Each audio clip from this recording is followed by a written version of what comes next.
ಎಲ್ಲರಿಗೂ ನಮಸ್ಕಾರ ಸ್ನೇಹಿತರೆ. ಕುಟುಂಬದಲ್ಲಿನ ವಿವಾದಗಳನ್ನು ತಪ್ಪಿಸಿ ತಂದೆಯ ಆಸ್ತಿಯನ್ನು ಮಕ್ಕಳಿಗೆ ಹೇಗೆ ವಿಭಜನೆ ಮಾಡಬೇಕೆಂಬುದನ್ನು ತಿಳಿದುಕೊಳ್ಳುವುದು ತುಂಬ ಮುಖ್ಯವಾಗಿದೆ. ಭಾರತದಲ್ಲಿ ಆಸ್ತಿಯ ವಿತರಣೆಯನ್ನು ಧರ್ಮ ಆಧಾರಿತ ಕಾನೂನುಗಳು ನಿರ್ಧರಿಸುತ್ತವೆ. ತಂದೆ ತಾಯಿಯನ್ನು ಕಡೆಗಣಿಸಿದರೆ ಅವರ ಆಸ್ತಿ ಮೇಲೆ ಮಕ್ಕಳಿಗೆ ಹಕ್ಕಿಲ್ಲವೆಂಬಂತೆ ಸುಪ್ರೀಂ ಕೋರ್ಟ್ ದಿಟ್ಟ ತೀರ್ಪು ನೀಡಿದ್ದು, ಮಕ್ಕಳಿಗೆ ನೈತಿಕ ಹಾಗೂ ಕಾನೂನು ಜವಾಬ್ದಾರಿ ಎಂಬುದನ್ನು ಬಲವಾಗಿ ಹೇಳಿದೆ. ಈಗಿನ ಕಾಲದಲ್ಲಿ ಪಿತೃ ಆಸ್ತಿಗಾಗಿ ಮಕ್ಕಳು ಕೋರ್ಟ್ ಮೆಟ್ಟಿಲೇರುತ್ತಿರುವ ಘಟನೆಗಳು ನಡೆಯುತ್ತಲಿವೆ. ಹಾಗಾದರೆ ಆಸ್ತಿ ವಿಭಜನೆಯ ಬಗ್ಗೆ ಕಾನೂನು ಏನು ಹೇಳುತ್ತದೆ ಎನ್ನುವ ಮಹತ್ವದ ಮಾಹಿತಿಯನ್ನು ನೋಡೋಣ ಬನ್ನಿ. ಅದಕ್ಕೂ ಮೊದಲು ನೀವಿನ್ನು ಚಾನಲ್ಗೆ ಸಬ್ಸ್ಕ್ರೈಬ್ ಆಗಿಲ್ಲ ಅಂದರೆ ಈಗಲೇ ಸಬ್ಸ್ಕ್ರೈಬ್ ಆಗಿ, ಹಾಗೆ ವಿಡಿಯೋಗೆ ಲೈಕ್ ಮಾಡಿ, ವಿಡಿಯೋ ಸ್ಕಿಪ್ ಮಾಡದೆ ಕೊನೆ ತನಕ ನೋಡಿ. ಹಾಗೆ ನಿಮ್ಮ ಜಿಲ್ಲೆ ಯಾವುದು ಅಂತ ಕಮೆಂಟ್ ಮಾಡಿ. Property rights. ಹೆಚ್ಚಾಗಿ ನಾವು ದಿನವೂ ಸುದ್ದಿ ಚಾನೆಲ್ಗಳಲ್ಲಿ ಅಥವಾ ಸಾಮಾಜಿಕ ಮಾಧ್ಯಮಗಳಲ್ಲಿ ಒಂದು ವಿಷಯ ನೋಡುತ್ತಿರುತ್ತೇವೆ. ಆಸ್ತಿ ಕುರಿತ ಜಗಳ, ಭೂಮಿ ಅಥವಾ ತಾಯಿಯ ಚಿನ್ನಾಭರಣಕ್ಕೆ ಸಹೋದರರ ಹೊಡೆದಾಟ ಎಂಬ ಸುದ್ದಿಗಳು ಇಂದು ಸಾಮಾನ್ಯವಾಗಿದೆ. ಹಿಂದೂ ಉತ್ತರಾಧಿಕಾರ ಕಾಯ್ದೆ 1956 ಹಿಂದೂಗಳಿಗೆ ಅನ್ವಯವಾಗುತ್ತದೆ. ಶರಿಯಾ ಕಾನೂನು ಮುಸ್ಲಿಮರಿಗೆ ಅನ್ವಯಿಸುತ್ತದೆ. ಭಾರತೀಯ ಉತ್ತರಾಧಿಕಾರ ಕಾಯ್ದೆ 1925 ಕ್ರಿಶ್ಚಿಯನ್ನರಿಗೆ ಅನ್ವಯಿಸುತ್ತದೆ. 2005ರಲ್ಲಿ ತಿದ್ದುಪಡಿ ಮಾಡಲಾದ ಹಿಂದೂ ಕಾಯ್ದೆಯ 1956ರ ಪ್ರಕಾರ ಮತ್ತು ಮುಸ್ಲಿಂ ಮತ್ತು ಕ್ರಿಶ್ಚಿಯನ್ ಕಾನೂನುಗಳ ಪ್ರಕಾರ ತಂದೆಯ ಆಸ್ತಿಯನ್ನು ಮಕ್ಕಳಿಗೆ ಹೇಗೆ ವಿತರಣೆ ಮಾಡಲಾಗ್ತದೆ ಎಂಬುದನ್ನು ಕಲಿಯಬೇಕಾಗುತ್ತದೆ. ಸ್ವಯಂ ಸ್ವಾಧೀನಪಡಿಸಿದ ಆಸ್ತಿ ಎಂದರೆ ತಂದೆಯು ತನ್ನ ಸ್ವಂತ ಆದಾಯದಿಂದ ಖರೀದಿಸಿದ ಆಸ್ತಿ. ತಂದೆಗೆ ಇದರ ಮೇಲೆ ಸಂಪೂರ್ಣ ಹಕ್ಕಿದೆ. ತಂದೆ ಈ ಆಸ್ತಿಯನ್ನು ಯಾರಿಗೆ ಬೇಕಾದರೂ ಉಡುಗೊರೆಯಾಗಿ ನೀಡಬಹುದು. ಈ ಆಸ್ತಿ ಮೇಲೆ ಮಕ್ಕಳಿಗೆ ಸ್ವಯಂ ಚಾಲಿತವಾಗಿ ಹಕ್ಕಿರುವುದಿಲ್ಲ. ಏನು ಬರೆಯದೆ ತಂದೆ ಸತ್ತರೆ ಆಸ್ತಿಯನ್ನು ವರ್ಗ 1 ವಾರಸುದಾರರಿಗೆ ಸಮಾನವಾಗಿ ಹಂಚಲಾಗುತ್ತದೆ. ವಿಲ್ಲಿದ್ದರೆ ತಂದೆ ತನ್ನ ಆಯ್ಕೆಯ ಯಾರಿಗಾದರೂ ಆಸ್ತಿಯನ್ನು ನೀಡಬಹುದು. ಪಿತ್ರಾರ್ಜಿತ ಆಸ್ತಿ. ಪಿತ್ರಾರ್ಜಿತ ಆಸ್ತಿ ಎಂದರೆ 4 ತಲೆಮಾರುಗಳಿಂದ ತಂದೆಯಿಂದ ಆನುವಂಶಿಕವಾಗಿ ಪಡೆದ ಆಸ್ತಿಯಾಗಿದೆ. ಜನನದ ಸಮಯದಿಂದ ಮಕ್ಕಳು ಇದಕ್ಕೆ ಅರ್ಹರಾಗಿರುತ್ತಾರೆ. ಗಂಡು ಹಾಗೂ ಹೆಣ್ಣು ಮಕ್ಕಳಿಗೆ ಸಮಾನ ಹಕ್ಕುಗಳಿವೆ. 2005ರ ತಿದ್ದುಪಡಿಯು ವಿವಾಹಿತ ಹೆಣ್ಣು ಮಕ್ಕಳಿಗೆ ಸಮಾನ ಪಾಲನ್ನು ನೀಡುತ್ತದೆ. ಎಲ್ಲ ಮಕ್ಕಳ ಅನುಮತಿ ಇಲ್ಲದೆ ತಂದೆ ಈ ಆಸ್ತಿಯನ್ನು ಬೇರೆ ಯಾರಿಗೂ ನೀಡಲು ಸಾಧ್ಯವಿಲ್ಲ. ಮಕ್ಕಳು ಕಾನೂನಿನ ಮೂಲಕ ಆಸ್ತಿಯ ವಿಭಜನೆಯನ್ನು ಕೇಳಬಹುದು. 2005ಕ್ಕೂ ಮೊದಲು ಪಿತ್ರಾರ್ಜಿತ ಆಸ್ತಿಯಲ್ಲಿ ಹೆಣ್ಣು ಮಕ್ಕಳಿಗೆ ಸಮಾನ ಹಕ್ಕುಗಳಿರಲಿಲ್ಲ. ಆದರೂ ಈಗ ಹಿಂದೂ ಉತ್ತರಾಧಿಕಾರ ಕಾಯ್ದೆಯಡಿ ಹುಡುಗಿಯರು ಹುಡುಗರೊಂದಿಗೆ ಸಮಾನ ಹಕ್ಕುಗಳನ್ನು ಹೊಂದಿದ್ದಾರೆ. ನೀವು ವಿವಾಹಿತರಾಗಿದ್ದರೂ ಈ ಹಕ್ಕು ಶಾಶ್ವತವಾಗಿ ಉಳಿಯುತ್ತದೆ. ಹೆಣ್ಣು ಮಕ್ಕಳು ಆಸ್ತಿ ವಿಭಜನೆಗೆ ಅರ್ಜಿ ಸಲ್ಲಿಕೆ ಮಾಡಬಹುದು. ಸ್ವಯಾರ್ಜಿತ ಸ್ವತ್ತುಗಳ ವಿಷಯದಲ್ಲಿ ಇಚ್ಛಾಶಕ್ತಿ ಇದ್ದರೆ ತಂದೆಯ ಇಚ್ಛೆಯಂತೆ ವಿತರಣೆ ಮಾಡಲಾಗುತ್ತದೆ. ವಿಲ್ ಬರೆಯದೆ ತಂದೆ ಮರಣ ಹೊಂದಿದ್ರೆ ಸ್ವಯಾರ್ಜಿತ ಆಸ್ತಿಯನ್ನು ವರ್ಗ 1 ವಾರಸುದಾರರಿಗೆ ಸಮಾನವಾಗಿ ಹಂಚಿಕೆ ಮಾಡಲಾಗುತ್ತದೆ. ಉದಾಹರಣೆಗೆ ಹೆಂಡತಿ, 2 ಗಂಡು ಮಕ್ಕಳು ಮತ್ತು 1 ಮಗಳಿದ್ರೆ ಆಸ್ತಿಯನ್ನು 4 ಸಮಾನ ಭಾಗಗಳಾಗಿ ವಿಂಗಡಣೆ ಮಾಡಲಾಗಿದೆ. ಮಕ್ಕಳು ಹುಟ್ಟಿದಾಗ ಪಿತ್ರಾರ್ಜಿತ ಆಸ್ತಿಯ ಮೇಲೆ ಹಕ್ಕು ಹೊಂದಿದ್ದಾರೆ. ಸ್ವಯಾರ್ಜಿತ ಆಸ್ತಿ. ತಂದೆಯು ವಿಲ್ ಬರೆಯಬಹುದು ಮತ್ತು ಮಕ್ಕಳಿಗೆ ಆಸ್ತಿಯನ್ನು ನಿರಾಕರಿಸಬಹುದು. ಪಿತ್ರಾರ್ಜಿತ ಆಸ್ತಿ. ಮಕ್ಕಳಿಗೆ ಜನ್ಮಸಿದ್ಧ ಹಕ್ಕಿದ್ದು ತಂದೆ ಇದನ್ನು ಅಲ್ಲಗಳೆಯಲಾರರು.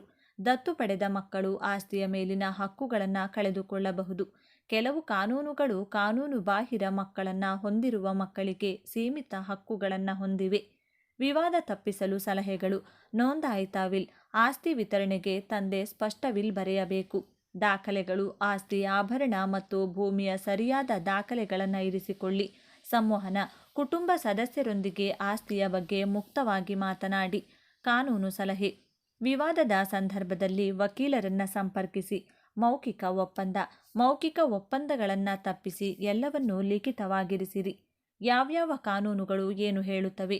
ಮುಸ್ಲಿಂ ಕಾನೂನು. ಶರಿಯಾ ಪ್ರಕಾರ ಪುತ್ರರು ಮತ್ತು ಹೆಣ್ಣು ಮಕ್ಕಳು ದುಪ್ಪಟ್ಟು ಪಾಲನ್ನು ಪಡೆಯುತ್ತಾರೆ.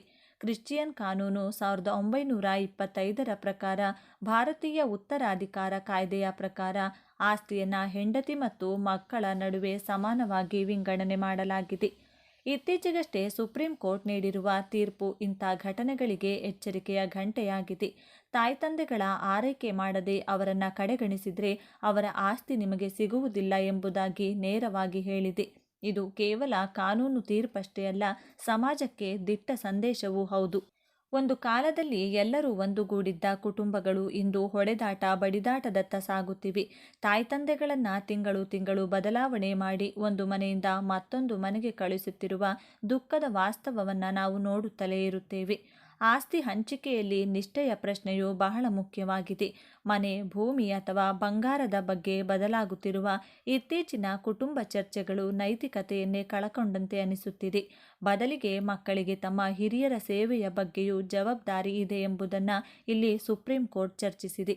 ತಾಯ್ತಂದೆಗಳನ್ನು ನಿರ್ಲಕ್ಷಿಸುವ ಮಕ್ಕಳಿಗೆ ಆಸ್ತಿ ಪಾಲುದಾರಿಕೆ ಬಾರದಂತೆ ತೀರ್ಪು ನೀಡಿದ ನ್ಯಾಯಾಲಯ ಆವರಣದ ಒಳಗೆ ಅನೇಕರ ಭಾವನೆಗಳಿಗೂ ಧ್ವನಿ ನೀಡಿದಂತಾಗಿದೆ. ವಿಶೇಷವಾಗಿ ವೃದ್ಧಾಪ್ಯದ ಕಾಲದಲ್ಲಿ ಹಿರಿಯರ ಬಗ್ಗೆಯೂ ಜವಾಬ್ದಾರಿ ಇರುವುದನ್ನು ಮರೆತಿರುವ ಸಮಾಜಕ್ಕೆ ಇದು ಪಾಠ. ತಂದೆ ತಾಯಿಗಳಿಗೆ ಅನ್ನವನ್ನೇ ಕೊಡದೆ ಮಕ್ಕಳು ಅಂತಿಮವಾಗಿ ಅವರ ಆಸ್ತಿಯ ಮೇಲೆ ಹಕ್ಕುವಂತಿಕೆಯಾಗಬೇಕೆಂದು ನಿರೀಕ್ಷಿಸುವುದು ಎಷ್ಟು ಸರಿ ಎಂಬುದನ್ನು ಈ ತೀರ್ಪು ಬಹಿರಂಗಗೊಳಿಸಿದೆ. ನ್ಯಾಯ ನಿಪುಣರು ಈ ತೀರ್ಪನ್ನು ಮೆಚ್ಚಿದ್ದಾರೆ. ಇದು ಕಾನೂನು ಮಟ್ಟದಲ್ಲಿ ಬದಲಾವಣೆಯಷ್ಟೇ ಅಲ್ಲ, ಸಂಸ್ಕೃತಿ ಮತ್ತು ಕುಟುಂಬ ಬಾಂಧವ್ಯಗಳ ಮೇಲೆ ಪಾಠ ಒದಗಿಸುತ್ತಿದೆ. ಈ ಮಾಹಿತಿ ಬಗ್ಗೆ ನಿಮ್ಮ ಅಭಿಪ್ರಾಯಗಳನ್ನು ಕಮೆಂಟ್ ಮಾಡಿ. ಧನ್ಯವಾದಗಳು. ಆಧಾರ್ ಅಪ್ಡೇಟ್ಗೆ ಹೊಸ ನಿಯಮ. ಇನ್ಮುಂದೆ ಈ 4 ಡಾಕ್ಯುಮೆಂಟ್ ಕಡ್ಡಾಯ. ಹೆಸರು, ವಿಳಾಸ, ಜನ್ಮ ದಿನಾಂಕ ಬದಲಾಯಿಸಲು ಹೊಸ ನಿಯಮ. UIDAI ಹೊರಡಿಸಿದ ದಾಖಲಾತಿಗಳ ಪಟ್ಟಿ ಪ್ರಕಟ. 4 ಕಡ್ಡಾಯ ಡಾಕ್ಯುಮೆಂಟ್ಗಳಿಲ್ಲದೆ ಅಪ್ಡೇಟ್ ಸಾಧ್ಯವಿಲ್ಲ. ಒಂದಕ್ಕಿಂತ ಹೆಚ್ಚು ಆಧಾರ್ ಕಾರ್ಡ್ ನಿಮ್ಮ ಹೆಸರಿನಲ್ಲಿದ್ದರೆ ಸಮಸ್ಯೆಗೆ ಗುರಿಯಾಗಬಹುದು. UIDAI ಸ್ಪಷ್ಟಪಡಿಸಿದಂತೆ ಒಬ್ಬ ವ್ಯಕ್ತಿಗೆ ಒಂದಕ್ಕಿಂತ ಹೆಚ್ಚು ಆಧಾರ್ ಕಾರ್ಡ್ ಇರುವುದು ನಿಯಮಬಾಹಿರ. ಇಂತಹ ಸಂದರ್ಭದಲ್ಲಿ ಮೊದಲ ಆಧಾರ್ ನಂಬರ್ ಮಾತ್ರ ಮಾನ್ಯವಾಗುತ್ತದೆ ಮತ್ತು ಉಳಿದ ಕಾರ್ಡ್ಗಳು ರದ್ದಾಗಬಹುದು ಎಂಬುದಾಗಿ ತಿಳಿಸಿದೆ.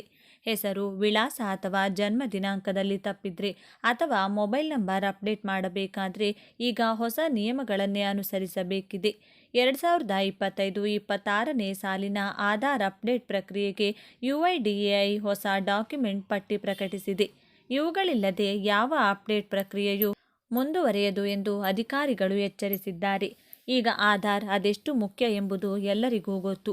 ಬ್ಯಾಂಕ್ ಖಾತೆ ಓಪನ್ ಮಾಡುವುದರಿಂದ ಹಿಡಿದು ಸಿಮ್ ಕಾರ್ಡ್ ಖರೀದಿ, ಸರ್ಕಾರಿ ಸೌಲಭ್ಯ, ಪಿಂಚಣಿ ಯೋಜನೆ ಎಲ್ಲ ಕಡೆ ಆಧಾರ್ ಅನಿವಾರ್ಯವಾಗಿದೆ. ಅದರಲ್ಲೂ ಹೆಸರಿನಲ್ಲಿ ಸಣ್ಣ ತಪ್ಪುಗಳಿದ್ರೆ ಅಥವಾ ವಿಳಾಸ ಬದಲಾವಣೆ ಬೇಕಾದರೆ UIDAIನ ನವೀನ ನಿಯಮಗಳು ಬಹುಮುಖ್ಯವಾಗಿವೆ. ಈ ಹೊಸ ನಿಯಮಗಳ ಪ್ರಕಾರ ನೀವು ಯಾವುದೇ ಪ್ರಕಾರದ ಅಪ್ಡೇಟ್ ಮಾಡಬೇಕಾದ್ರೆ ಈ 4 ದಾಖಲೆಗಳಲ್ಲಿ ಒಂದೊಂದು ವಿಭಾಗದ ದಾಖಲೆಗಳಿದ್ರೆ ಸಾಕು.